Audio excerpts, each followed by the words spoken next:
తాడిపత్రిలో Goa liquor smuggling గుట్టురట్టయింది. Pushpa cinema స్టైల్లో గోవా నుంచి ఏపీకి అక్రమంగా మద్యం తీసుకొచ్చి విక్రయిస్తున్నారు. లారీకి ప్రత్యేకంగా బాక్స్ ఏర్పాటు చేసి అందులో మద్యం బాటిల్స్ ను దాచి తరలిస్తున్న ముఠా పోలీసులకు చిక్కింది. తనిఖీల్లో 400కు పైగా మద్యం బాటిల్స్ ను స్వాధీనం చేసుకున్నారు.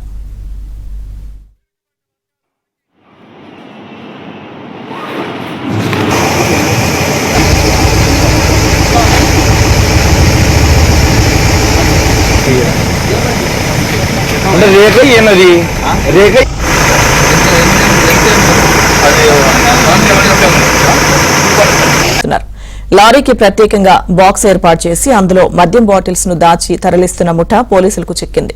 తనిఖీల్లో 400కు పైగా మద్యం బాటిల్స్ ను స్వాధీనం చేసుకున్నారు.